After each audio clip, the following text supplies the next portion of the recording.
Hi, my name is Tom Guiler, and welcome to this edition of OCTV. I'm joined today by...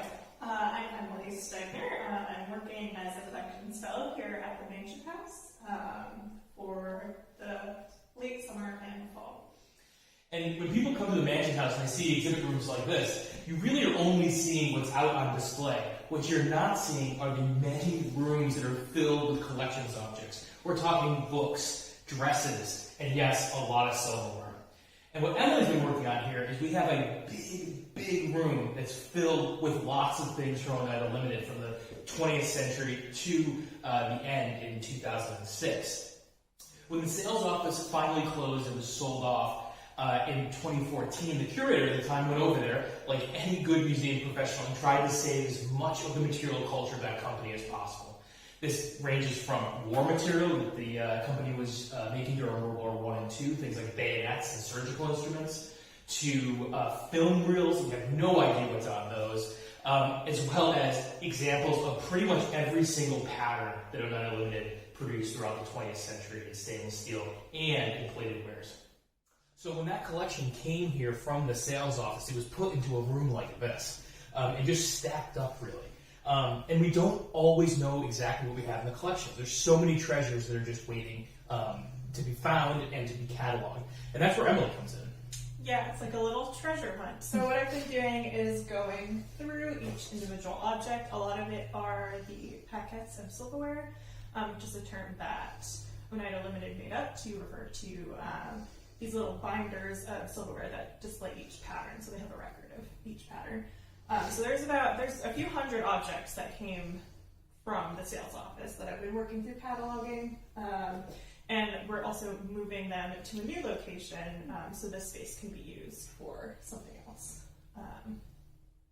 Yeah, and she's actually, what she's going through, she's measuring, photographing, and then putting it into our database, which is called Past Perfect. And this is really important, so when we have researchers in who want to look at things, we know exactly where they are, we have images for them to look at. And we can also use it for future exhibits. And so I'm going to be taking all of these things and we're going to put them to another location that's got a better humidity and temperature control, as well as light, as well as control over the light, because those are the things that are most damaging to a collection that things like mold and light damage come from them. So we're making sure that these collections are accessible and that they are well cared for researchers and future visitors of the Mansion House. So Emily, you want to talk, should we show some of the treasures you found? Sure. We have a lot of war material that Oneida Limited made during World War I and World War II and even after. This is actually a grenade made for the Korean War, and it's cut in half so you can see the inside, how the mechanism would kind of work. So this is one of the paquets I mentioned. You can see it's in a binder. There's the pattern name on the side, and then they also numbered each of the patterns that they made.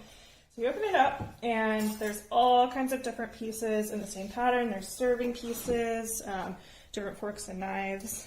So this is what I've mostly been working on, cataloging and photographing and moving into the new space. We also found these amazing little booklets. They're actually binders here, and they were salesmen books that taught people how to sell silverware. It's all the different things here about the beauty of community, most distinctive feature, but it also has a little mini catalog back here, so you could actually show customers what they were getting from Oneida silverware. And these are silverware molds, so this is how the patterns would be pressed into the silver. You can see the different patterns. There's also different types of pieces, so this would be a little Demitasse spoon probably, whereas these might be dinner forks. Thanks for joining in on this episode of OCTV. And we will keep you updated on the progress of this really exciting project that will conclude later this year. So stay tuned.